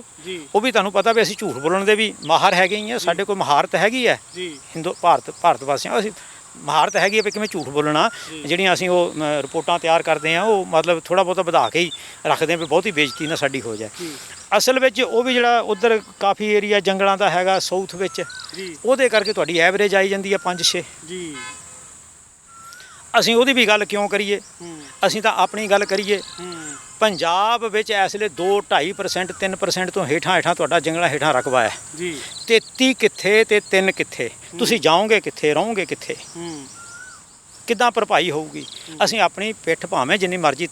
ਇੱਕ ਗੱਲ, ਦੂਜੀ ਗੱਲ, ਅਸੀਂ ਸਾਰੀਆਂ ਹੀ ਆਪਣੀਆਂ ਜ਼ਿੰਮੇਵਾਰੀਆਂ ਸਰਕਾਰਾਂ 'ਤੇ ਨਹੀਂ ਛੱਡ ਸਕਦੇ ਜੀ। ਉਹ ਸਰਕਾਰ ਨੂੰ ਆਕਸੀਜਨ ਨਹੀਂ ਚਾਹੀਦੀ, ਸਾਨੂੰ ਚਾਹੀਦੀ ਹੈ, ਸਾਡੇ ਬੱਚਿਆਂ ਨੂੰ ਚਾਹੀਦੀ ਹੈ, ਸਾਡੇ ਭਵਿੱਖ ਨੂੰ ਚਾਹੀਦੀ ਹੈ। ਅਸੀਂ ਸਰਕਾਰ ਨੂੰ ਹਰ ਗੱਲ ਦਾ ਦੋਸ਼ ਨਾ ਦਈਏ। ਅਸੀਂ ਆਪ ਕੀ ਕੀਤਾ? ਆਪਣਾ ਗਿਰਬਾਨ ਮੈਂ ਸਿਰ ਨੀਵਾਂ ਕਰ ਦੇਖ, ਮੈਂ ਕਿੰਨੇ ਦਰਖਤ ਲਾਏ ਆ, ਕਿੰਨੇ ਪਾਲੇ ਆ, ਉਹਨਾਂ ਦੀ ਗੱਲ ਕਰੀਏ। ਇਹ ਜੰਗੀ ਪੱਧਰ 'ਤੇ ਕਰਨਾ ਪਊਗਾ, ਜਿਹੜਾ ਤੁਹਾਡਾ ਸਵਾਲ ਸੀ, ਮੈਂ ਉੱਤੇ ਆਵਾਂ। ਇਹ ਜੰਗੀ ਪੱਧਰ 'ਤੇ ਤੁਹਾਨੂੰ ਇਹਨੂੰ ਹੈਂਡਲ ਕਰਨਾ ਪਊਗਾ। ਇਹ ਨਹੀਂ ਤਾਂ ਜਿਹੜੇ ਤੁਹਾਡੇ ਗਲੇਸ਼ੀਅਰ ਪਿਘਲ ਰਹੇ ਆ, ਜਿਹੜੀ ਬਾੜ ਆਊਗੀ, ਜਿਹੜੀਆਂ ਬਿਮਾਰੀਆਂ ਫੈਲਣਗੀਆਂ, ਇਹ ਜਿਹੜੀ ਗਰਮੀ ਵਧੇਗੀ, ਉਹਦੇ ਨਾਲ ਇੰਨਾ ਕੁ ਨੁਕਸਾਨ ਹੋਣਾ ਆਪਾਂ ਸੋਚ ਵੀ ਨਹੀਂ ਸਕਦੇ। ਇਹ ਤਾਂ ਛੋਟੀਆਂ ਗੱਲਾਂ ਆ। ਅਜੇ ਵੱਡੇ ਧਮਾਕੇ ਤਾਂ ਹੋਣੇ ਬਾਕੀ ਹੈ। ਖਤਰਾ ਤਾਂ ਧਰਤੀ ਨੂੰ ਹੋਇਆ ਹੈ, ਖਤਰਾ ਤਾਂ ਮਨੁੱਖਤਾ ਨੂੰ ਹੋਇਆ ਹੈ, ਖਤਰਾ ਤਾਂ ਸਾਰਾ ਜੀਆ ਜੰਤ ਨੂੰ ਹੋਇਆ ਪਿਆ ਇਸ ਵੇਲੇ। ਇਹ ਇੱਥੇ ਆਈ ਆਪਾਂ ਹੁਣ ਤੁਹਾਡੇ ਸਵਾਲ 'ਤੇ। ਜਦੋਂ ਇਸ ਹੱਦ ਤੱਕ ਅਸੀਂ ਇੰਨੀ ਸਥਿਤੀ ਜਿਹੜੀ ਹੈ ਇੰਨੀ ਬਦਤਰ ਹੋ ਜਾਏ, ਉਹਦਾ ਇੱਕੋ ਇੱਕ ਹੱਲ ਹੁੰਦਾ, ਫਿਰ ਜੰਗੀ ਪੱਧਰ 'ਤੇ ਆਪਾਂ ਉਹਦੇ ਵੱਲ ਧਿਆਨ ਕਰੀਏ। ਅਤੇ ਜਿਵੇਂ ਸਾਡੀ ਇਹ ਗੁਰੂਆਂ ਪੀਰਾਂ ਫਕੀਰਾਂ ਦੀ ਧਰਤੀ ਹੈ, ਉਹਨਾਂ ਨੇ ਜਦੋਂ ਵੀ ਲੋੜ ਪਈ ਕਿਸੇ ਵੀ ਮਸਲੇ ਨੂੰ ਹੱਲ ਕਰਨ ਲਈ ਅਤੇ ਨਾਲ ਸਮਾਜ ਨੂੰ ਜੋੜਨ ਲਈ, ਲੋਕਾਂ ਨੂੰ ਜੋੜਨ ਲਈ, ਉਹਨਾਂ ਨੇ ਫਿਰ ਸਾਡੇ ਵੱਡੇ ਵਡੇਰਿਆਂ ਨੇ, ਪੁਰਖਿਆਂ ਨੇ ਧਰਮ ਦਾ ਆਸਰਾ ਲਿਆ। ਮੈਂ ਉੱਥੇ ਆਵਾਂ। ਅਸੀਂ ਇਹਨੂੰ ਵੀ ਧਰਮ ਨਾਲ ਜੋੜ ਕੇ, ਮੈਂ ਇਹਨੂੰ ਵੀ ਧਰਮ ਨਾਲ ਜੋੜ ਕੇ ਵੇਖਦਾ ਵੀ ਜੇ ਅਸੀਂ ਇਹਨੂੰ ਆਪਣੇ ਮਨਾਂ ਵਿੱਚ ਇਹ ਗੱਲ ਬਿਠਾ ਦਈਏ ਵੀ ਇਹ ਸਾਡੇ ਧਰਮ ਹੈ, ਧਰਮ ਨਾਲ ਰਿਲੇਟਡ ਕਰ ਦਈਏ ਗਰੀਨਰੀ ਨੂੰ। ਪਵਨ ਗੁਰੂ ਪਾਣੀ ਪਿਤਾ ਮਾਤਾ ਧਰਤ ਮਹੱਤ ਦਾ ਜਿਹੜਾ ਸੁਨੇਹਾ ਗੁਰੂ ਨਾਨਕ ਸਾਹਿਬ ਨੇ ਦਿੱਤਾ ਸੀ, ਜੇ ਅਸੀਂ ਧਰਮ ਦੇ ਤੌਰ 'ਤੇ ਗੁਰੂ ਨਾਨਕ ਸਾਹਿਬ ਦਾ ਉਪਦੇਸ਼, ਸੰਦੇਸ਼, ਆਦੇਸ਼ ਸਮਝ ਕੇ ਉਹਦੇ 'ਤੇ ਅਸੀਂ ਆ ਜਾਈਏ ਤੇ ਤਾਂ ਅਸੀਂ ਬਚ ਸਕਦੇ ਹਾਂ। ਮੇਰਾ ਮਤਲਬ ਕਹਿਣ ਦਾ ਵੀ ਹੁਣ ਉਹ ਸਹਿਜ ਸੁਭਾਅ ਨਹੀਂ, ਜੰਗੀ ਪੱਧਰ 'ਤੇ ਚੌਗਿਰਦੇ ਨੂੰ, ਵਾਤਾਵਰਨ ਨੂੰ ਧਰਮ ਨਾਲ ਜੋੜ ਲਈਏ। ਪਿਛਲੇ ਸਮੇਂ ਅੰਦਰ ਜੋੜਿਆ ਗਿਆ। ਪਿੱਪਲ ਦਿਨ ਵੇਲੇ ਵੀ ਆਕਸੀਜਨ ਦਿੰਦਾ ਅਤੇ ਰਾਤ ਵੇਲੇ ਵੀ। ਅੱਜ ਆਕਸੀਜਨ ਦੀ ਮਾਰਾਮਾਰੀ ਹੈਗੀ ਹੈ ਨਾ। ਇੱਕ ਕਹਿੰਦੇ 6000 ਦਾ ਸਿਲੰਡਰ ਹੈ, 96,000 ਦਾ ਵਿਕਦਾ। ਕਿਉਂ ਭਾਈ? ਆਕਸੀਜਨ ਪਿੱਪਲ ਦਿਨ ਵੇਲੇ ਵੀ ਦਵੇ ਅਤੇ ਰਾਤ ਵੇਲੇ ਵੀ ਦਵੇ। ਅਤੇ ਇਸੇ ਕਰਕੇ ਤਾਂ ਪਿੰਡਾਂ ਦੇ ਗੱਭੇ ਪਿੱਪਲ ਲਾ ਲੈਂਦੇ ਸੀ, ਤਾਂ ਸਾਰਾ ਪਿੰਡ ਬਜ਼ੁਰਗ ਆ ਕੇ ਉਹਦੇ ਹੇਠਾਂ ਸੁੱਤੇ ਰਹਿੰਦੇ ਸੀ, ਬੈਠੇ ਰਹਿੰਦੇ ਸੀ। ਉਹ ਰਾਤ ਨੂੰ ਵੀ ਉੱਥੇ ਸੌਂ ਜਾਣਾ, ਉੱਥੇ ਰੋਟੀ ਆ ਜਾਣੀ, ਉੱਥੇ ਚਾਰ ਪ੍ਰਸ਼ਾਦੇ ਛਕ ਕੇ ਉੱਥੇ ਸੌਂ ਜਾਣਾ। ਤੇ ਉਹ ਪਿੱਪਲ ਨੇ ਰਾਤ ਨੂੰ ਵੀ ਆਕਸੀਜਨ ਦੇਈ ਦਾ, ਜਾਣੀ ਕਿੱਡਾ ਵੱਡਾ ਉਹਦਾ ਕਾਰਜ ਸੀਗਾ ਪਿੱਪਲ ਦਾ, ਵੀ ਪਿੰਡ ਦੇ ਗੱਭੇ 5-4 ਪਿੱਪਲ ਹੋਣੇ ਵੱਡੇ ਵੱਡੇ, ਤੇ ਦਿਨੇ ਵੀ ਉੱਥੇ ਬੈਠੇ ਰਹਿਣਾ ਤੇ ਰਾਤ ਵੀ ਸੌਂ ਜਾਣਾ ਥੜਿਆਂ ਤੇ ਪਿੱਪਲ ਦੇ ਹੇਠਾਂ।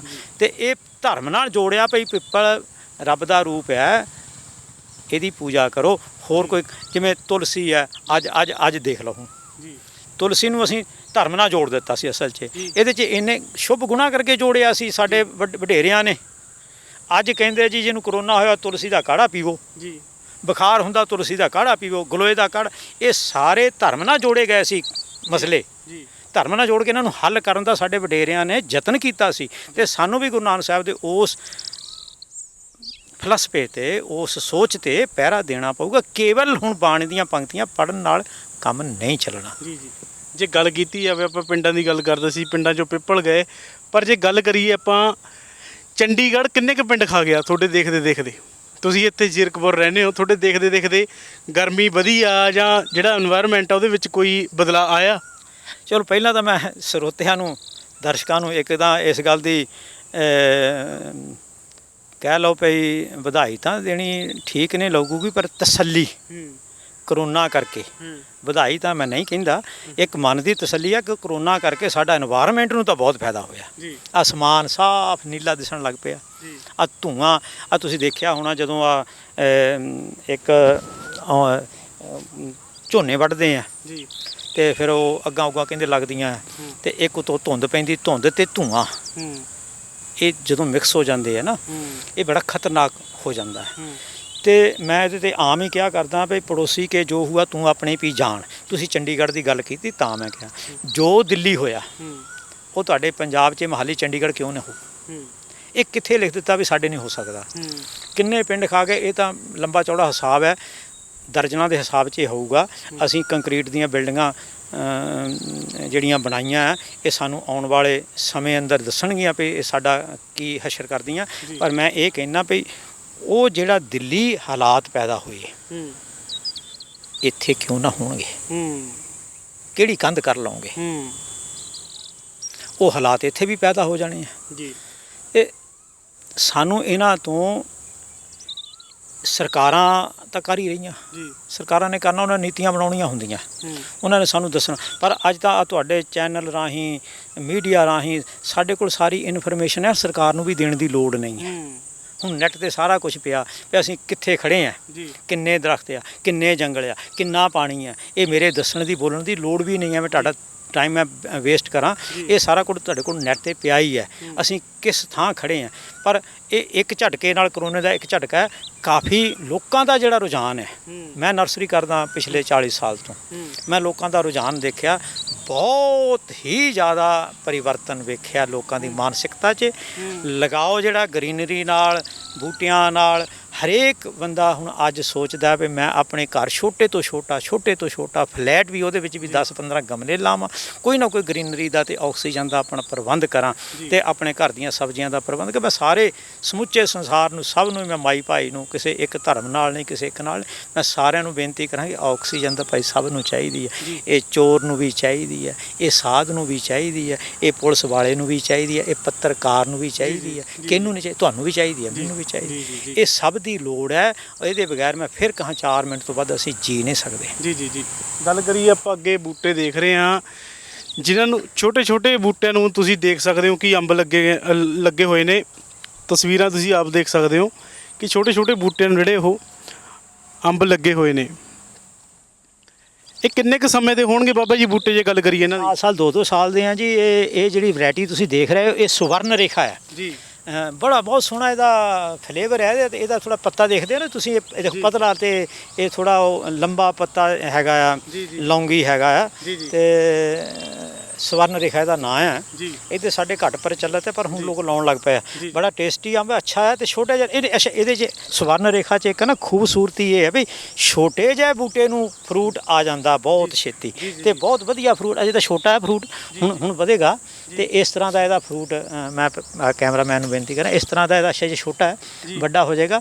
ਇਹ ਬਹੁਤ ਹੀ ਫਲੇਵਰ ਵਾਲਾ ਸਵਰਨ ਰੇਖਾ ਅੰਬ ਹੈ। ਮੈਂ ਹੋਰ ਵੀ ਤੁਹਾਨੂੰ ਦਰਸ਼ਨ ਕਰਾਉਣਾ ਜੀ। ਤੁਸੀਂ ਇਹ ਤੋਂ ਇਲਾਵਾ ਜਿਹੜੇ ਬੂਟਿਆਂ ਦਾ ਵੀ ਲੰਗਰ ਲਾਉਂਦੇ ਹੋ? ਬਿਲਕੁਲ ਬਿਲਕੁਲ ਜੀ ਜਿੰਨੇ ਨਗਰ ਕੀਰਤਨ ਹੁੰਦੇ ਆ ਸਾਡੇ ਜੀ ਉਹਨਾਂ 'ਚ ਅਸੀਂ ਫ੍ਰੀ ਬੂਟੇ ਵੰਡਦੇ। ਈਵਨ ਗੁਰੂ ਨਾਨਕ ਸਾਹਿਬ ਦਾ 550 ਸਾਲਾ ਮਨਾਇਆ ਸੀ, ਰੀਠਾ ਸਾਹਿਬ ਨਾਨਕ ਮੱਤਾ ਸਾਹਿਬ ਨਗਰ ਕੀਰਤਨ ਲੈ ਕੇ ਗਏ, ਉਹਦੇ ਵਿੱਚ ਵੀ ਇੱਕ ਟਰੱਕ ਨਾਲ ਬੂਟਿਆਂ ਦਾ ਲੈ ਗਏ। ਇਸੇ ਤਰ੍ਹਾਂ ਫਿਰ ਡੇਰਾ ਬਾਬਾ ਨਾਨਕ ਵਾਲੇ ਪਾਸੇ ਇੱਕ ਨਗਰ ਕੀਰਤਨ ਲੈ ਕੇ ਗਏ। ਜੀ ਜਦੋਂ ਗੁਰੂ ਨਾਨਕ ਸਾਹਿਬ ਦਾ 550 ਸਾਲਾ ਸੀ, ਡੇਰਾ ਬਾਬਾ ਨਾਨਕ ਨਗਰ ਨੂੰ ਵੀ ਅਸੀਂ ਖੁਸ਼ਬੂਆਂ ਦਾ ਸ਼ਹਿਰ ਬਣਾਉਣ ਦਾ ਯਤਨ ਕੀਤਾ। ਉੱਥੇ ਵੀ ਹਜ਼ਾਰਾਂ ਬੂਟੇ ਲਾਏ ਸੀ ਫ੍ਰੈਗਨੈਂਸ ਵਾਲੇ, ਤੇ ਹੋਰ ਵੀ ਬਹੁਤ ਸਾਰੇ ਲਾਉਂਦੇ ਆ। ਤੇ ਲੰਗਰ ਜਿਹੜਾ ਜਿੰਨੇ ਇੱਥੇ ਕੀਰਤਨ ਦਰਬਾਰ ਹੁੰਦੇ ਆ ਜੀ ਇਹ ਸ਼੍ਰੀ ਗੰਗਾ ਨਰਸਰੀ 'ਚ, ਖਾਸ ਕਰਕੇ ਗੁਰੂ ਤੇਗ ਬਹਾਦਰ ਸਾਹਿਬ ਜੀ ਦੇ ਪ੍ਰਕਾਸ਼ ਪੁਰਬ ਨੂੰ ਸਮਰਪਿਤ ਗਾਵੋ ਸੱਚੀ ਬਾਣੀ ਨਗਰ ਕੀਰਤਨ ਦਰਬਾਰ ਹਰ ਸਾਲ ਹੁੰਦਾ। ਉਹਦੇ ਵਿੱਚ ਅਸੀਂ ਸਭ ਨੂੰ ਜਿਹੜੇ ਮਾਈ ਭਾਈ ਆਉਂਦੇ ਆ ਪ੍ਰਸ਼ਾਦ ਦੇ ਰੂਪ 'ਚ ਅੰਬ ਦਾ ਤੇ ਵਧੀਆ ਕਿਸਮ ਦਾ ਤੇ ਅਮਰੂਦ ਦੇ ਬੂਟੇ ਦਿੰਦੇ ਪ੍ਰਸ਼ਾਦ ਦੇ ਰੂਪ 'ਚ।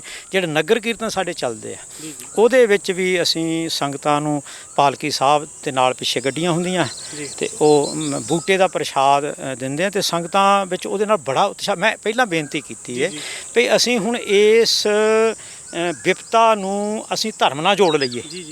ਹੁਣ ਜਦੋਂ ਅਸੀਂ ਬੂਟਾ ਕਿਸੇ ਨੂੰ ਪ੍ਰਸ਼ਾਦ ਦੇ ਰੂਪ 'ਚ ਨਗਰ ਕੀਰਤਨ 'ਚ ਪਾਲਕੀ ਸਾਹਿਬ 'ਚ ਦਿੰਦੇ ਉਹਦੇ ਮਾਇਨੇ ਬਦਲ ਜਾਂਦੇ ਆ। ਉਹ ਧਰਮ ਨਾਲ ਜੋੜ ਲਿਆ ਨਾ ਅਸੀਂ ਉਹਨੂੰ, ਫਿਰ ਉਹਦੀ ਉਚੇਚੇ ਤੌਰ 'ਤੇ ਉਹਦੀ ਸੇਵਾ ਸੰਭਾਲ ਹੁੰਦੀ ਆ ਵੀ ਇਹ ਮੈਨੂੰ ਨਗਰ ਕੀਰਤਨ 'ਚੋਂ ਮਿਲਿਆ ਸੀ। ਅਸੀਂ ਗੁਰੂ ਤੇਗ ਬਹਾਦਰ ਸਾਹਿਬ ਜੀ ਦੇ ਕਿਸੇ ਕਾਰਜ ਵਿੱਚ ਗਏ ਸੀ, ਕੀਰਤਨ ਦਰਬਾਰ 'ਚ ਗਏ ਸੀ, ਉੱਥੋਂ ਮਿਲਿਆ ਸੀ। ਈਵਨ ਇਸ ਤੋਂ ਇਲਾਵਾ ਵੀ ਪਿੱਛੇ ਗੁਰੂ ਨਾਨਕ ਸਾਹਿਬ ਦੇ ਪ੍ਰਕਾਸ਼ ਪੁਰਬ ਨੂੰ 550 ਸਾਲਾਂ ਨੂੰ ਅੰਮ੍ਰਿਤਸਰ ਜੇਲ੍ਹ 'ਚ ਅਸੀਂ 550 ਬੂਟੇ ਲਾ ਕੇ ਆਏ। ਇੱਥੇ ਲਾਲੜੂ ਥਾਣੇ 'ਚ ਪਹਿਲਾਂ ਬਹੁਤ ਜਗ੍ਹਾ ਮੰਦਰਾਂ 'ਚ ਤੇ ਤੁਹਾਡੇ ਜਿਹੜੇ ਸ਼ਮਸ਼ਾਨ ਭੂਮੀਆਂ, ਫਿਰ ਗੁਰੂ ਘਰਾਂ 'ਚ ਤਾਂ ਚਲੋ ਮਹਾਰਾਜ ਸਾਹਿਬ ਜੀ ਨੇ ਸੇਵਾ ਲਈ ਹੈ। ਗੁਰੂ ਕਾ ਬਾਗ, 9 ਲੱਖਾ ਬਾਗ, ਕੀਰਤਪੁਰ ਸਾਹਿਬ ਦੀ ਸੇਵਾ ਮਿਲੀ, ਸ੍ਰੀ ਫਤਿਹਗੜ੍ਹ ਸਾਹਿਬ ਦੀ, ਸ੍ਰੀ ਕੇਸਗੜ੍ਹ ਸਾਹਿਬ ਜੀ ਦੀ, ਇਸ ਤਰ੍ਹਾਂ ਗੁਰਦੁਆਰਾ ਨਾਭਾ ਸਾਹਿਬ ਤੇ ਹੋਰ ਬਹੁਤ ਸਥਾਨਾਂ ਦੀ, ਕੀਰਤਪੁਰ ਸਾਹਿਬ ਦੇ ਸਥਾਨਾਂ ਦੀ ਸੇਵਾ, ਜੋਤੀ ਸਰੂਪ ਸਾਹਿਬ ਦੀ। ਤੇ ਗੁਰੂ ਘਰਾਂ ਦੀ ਸੇਵਾ ਉਹ ਤਾਂ ਸਾਡਾ ਫਰਜ਼ ਹੈ ਜੀ, ਉਹ ਤਾਂ ਗੁਰੂ ਸਾਹਿਬ ਨੇ ਆਪ ਕਿਰਪਾ ਕੀਤੀ ਹੈ, ਉਹਦਾ ਹੀ ਹੈ ਨਾ ਜੀ। ਉਹ ਸਾਰੇ ਇਹ ਧੁੱਪ ਉਹਦੀ ਹੈ, ਪਾਣੀ ਉਹਦਾ ਹੈ, ਧਰਤੀ ਉਹਦੀ ਹੈ, ਮੇਰਾ ਇਹਦੇ 'ਚ ਕੀ ਹੈ? ਮੈਂ ਤਾਂ ਅਸੀਂ ਤਾਂ ਮਾਲੀ ਆ ਨਾ, ਗੋਡੀ ਫਾਟੀ ਕੀਤੀ। ਪਾਣੀ ਤਾਂ ਨਹੀਂ ਅਸੀਂ ਪੈਦਾ ਕਰ ਸਕਦੇ, ਪਾਣੀ ਤਾਂ ਉਹਦਾ ਹੀ ਦਿੱਤਾ ਸੀ, ਅਸੀਂ ਪਾ ਦਿੱਤਾ। ਹਵਾ, ਪਾਣੀ, ਸਾਰਾ ਕੁਝ ਧਰਤੀ ਜਿੱਤੇ ਬੂਟੇ ਜਿਹੜੇ ਹੈਗੇ ਆ ਧਰਤੀ ਮਾਤਾ ਜੀ ਨੇ ਪੈਦਾ ਕੀਤੇ ਆ, ਇਹ ਹੈ ਸਾਰਾ ਉਹਦਾ ਹੀ ਜੀ। ਹਾਂਜੀ ਜੀ ਬਾਬਾ ਜੀ, ਜਾਣਕਾਰੀ ਸਾਂਝੀ ਕਰਨ ਲਈ ਸਾਡੇ ਲਈ ਧੰਨਵਾਦ। ਮੈਂ ਜਿੱਥੇ ਆਪ ਜੀ ਨੂੰ ਜੀਵਾਇਆ ਕਹਿੰਦਾ ਸ਼੍ਰੀ ਗੰਗਾ ਨਰਸਰੀ 'ਚ ਮਾਤਾ ਗੰਗਾ ਸਾਹਿਬ ਜੀ ਦਾ ਸਥਾਨ ਆ ਤੇ ਦਾਸਾਂ ਨੇ ਗੁਰੂ ਘਰ ਵੀ ਸੰਗਤਾਂ ਦੇ ਨਾਮ ਜਪਣ ਲਈ ਗੁਰਦੁਆਰਾ ਬੁੰਗਾ ਮਾਤਾ ਗੰਗਾ ਸਾਹਿਬ ਜੀ ਵੀ ਹੁਣ ਤਾਂ ਕਰੋਨਾ ਕਰਕੇ ਸੰਗਤ ਦੀ ਨਹੀਂ ਆਵਾਜਾਈ, ਸੰਗਤਾਂ ਆਉਂਦੀਆਂ ਹੱਥ ਲਿਖਤਾਂ ਤੇ ਵੀ ਦਰਸ਼ਨ ਕਰਦੀਆਂ। ਗੁਰੂ ਘਰ ਦੀ ਵੀ ਨਾਲ ਸੇਵਾ, ਗੁਰੂ ਕੇ ਪੁਰਬ ਮਨਾਉਣੇ, ਸਿਰਫ ਕੇਵਲ ਤੇ ਕੇਵਲ ਗੁਰੂ ਕੇ ਪੁਰਬ ਮਨਾਉਣੇ ਤੇ ਯਤਨ ਕਰੀਏ ਆਪਾਂ। ਡੇਰਾਬਾਦ ਤੋਂ ਅਸੀਂ ਆਪ ਹੀ ਬੜਾਵਾ ਦਿੱਤਾ ਹੈ ਤੇ ਗੁਰੂ ਘਰਾਂ ਨਾਲ ਜੁੜੀਏ, ਗੁਰਸਥਾਨਾਂ ਨਾਲ ਜੁੜੀਏ, ਗੁਰੂ ਨਾਲ ਜੁੜੀਏ, ਬਾਣੀ ਨਾਲ ਜੁੜੀਏ, ਵਿਅਕਤੀ ਵਿਸ਼ੇਸ਼ ਨਾਲ ਨਹੀਂ। ਇਹ ਤਾਂ ਸਭ ਆਵਣ ਜਾਣੇ ਵਾਲੀ ਆ। ਰਾਮ ਗਇਓ ਰਾਵਣ ਗਇਓ ਜਾਕੋ ਬਹੁ ਪਰਿਵਾਰ। ਗੁਰੂ ਹਮੇਸ਼ਾ ਹੈ, ਗੁਰਬਾਣੀ ਹਮੇਸ਼ਾ ਹੈ, ਇਹਦੇ ਨਾਲ ਜੁੜੀਏ, ਗੁਰੂ ਚਰਨਾਂ ਨਾਲ ਜੁੜੀਏ। ਤੇ ਇਸ ਤੋਂ ਇਲਾਵਾ ਬੱਚਿਆਂ ਲਈ ਜਿਹੜੇ ਕਹਿ ਲਓ ਪਈ ਕਿਸੇ ਕਮਜ਼ੋਰ ਰਹਿ ਗਿਆ, ਸਾਡਾ ਥੋੜ੍ਹੇ ਬੱਚੇ ਨਹੀਂ ਸਮਰੱਥਾ ਜਿਨ੍ਹਾਂ ਦੀ, ਉਹਨਾਂ ਨੂੰ ਮਾਤਾ ਗੰਗਾ ਸਾਹਿਬ ਜੀ ਵੱਲੋਂ, ਇਸ ਸਥਾਨ ਵੱਲੋਂ ਬੱਚਿਆਂ ਨੂੰ ਫ੍ਰੀ ਗੁਰਬਾਣੀ ਦਾ ਕੀਰਤਨ, ਸੰਗੀਤ, ਤਾਂ ਕਿ ਬੱਚੇ ਅੱਗੇ ਚੱਲ ਕੇ ਕਮ ਸੇ ਕਮ ਜੇ ਹੋਰ ਕੁਝ ਨਹੀਂ ਤੇ ਆਪਣੀ ਰੋਜੀ ਰੋਟੀ ਦਾ ਸੰਗੀਤ ਸਿੱਖ ਕੇ ਕੋਈ ਸਾਧਨ ਕਰ ਸਕਣ। ਮੈਂ ਤਾਂ ਸਿਰਫ ਜਾਂਦਾ ਜਾਂਦਾ ਇਹ ਗੱਲ ਜ਼ਰੂਰ ਕਹੂੰਗਾ ਵੀ ਕਿਰਤ ਕਰੋ, ਨਾਮ ਜਪੋ, ਵੰਡ ਛਕੋ। ਗੁਰੂ ਨਾਨਕ ਸਾਹਿਬ ਦਾ ਇਹ ਆਗਿਆ, ਇਹ ਹੁਕਮ ਹੈ, ਆਪਾਂ ਇਹਦੇ 'ਤੇ ਪਹਿਰਾ ਦਈਏ। ਜੀ ਜੀ ਧੰਨਵਾਦ ਜੀ। ਇਹ ਸਨ ਮਨਜੀਤ ਸਿੰਘ ਜਿਨ੍ਹਾਂ ਨੇ ਸਾਨੂੰ ਬਹੁਤ ਹੀ ਵਧੀਆ ਜਿਹੜਾ ਉਹ ਗਿਆਨ ਦਿੱਤਾ, ਦੱਸਿਆ ਕਿ ਸਾਨੂੰ ਕੁਦਰਤ ਦੇ ਨਾਲ ਜੁੜ ਕੇ ਰਹਿਣਾ ਚਾਹੀਦਾ। ਆਉਣ ਵਾਲੇ ਸਮੇਂ ਦੇ ਵਿੱਚ ਸਾਡੇ ਇਹੀ ਕੰਮ ਆਉਣਾ, ਦਰਖਤ ਲਗਾਓ ਤੇ ਜਿਹੜੇ ਬੂਟੇ ਲਗਾਉਂਦੇ ਰਹੋ। ਇਹਦੇ ਨਾਲ ਜਿਹੜੀ ਸਾਨੂੰ ਆਕਸੀਜਨ ਵੀ ਆ, ਸਾਡੀਆਂ ਸਿਹਤਾਂ ਵੀ ਕਾਮਯਾਬ ਰਹਿਣਗੀਆਂ। ਜੇ ਅਸੀਂ ਇਹ ਲਗਾਉਂਦੇ ਰਹਾਂਗੇ ਤਾਂ ਹੀ ਜਿਹੜੀਆਂ ਅਸੀਂ ਚੀਜ਼ਾਂ ਹੁਣ ਵਿਕਾਸ ਦੀ ਗੱਲ ਕਰਦੇ ਹਾਂ ਤਾਂ ਹੀ ਉਹਨਾਂ ਨੂੰ ਵਰਤਾਂਗੇ। ਕੈਮਰਾਮੈਨ ਗੁਰਵੀਰ ਦੇ ਨਾਲ ਮੈਂ ਸੁਖਵੀਰ ਭੰਗੂ, ਜ਼ੀਰਕਪੁਰ। ਸਾਡਾ ਹਰ ਇੱਕ ਪ੍ਰੋਗਰਾਮ ਦੇਖਣ ਤੇ ਸਾਡੇ ਨਾਲ ਜੁੜਨ ਲਈ ਸਬਸਕ੍ਰਾਈਬ ਕਰੋ ਚੈਨਲ ਪੰਜਾਬੀ ਤੇ ਨੋਟੀਫਿਕੇਸ਼ਨ ਲਈ ਬੈਲ ਆਈਕਨ ਵਾਲੇ ਬਟਨ ਤੇ ਕਲਿੱਕ ਕਰੋ।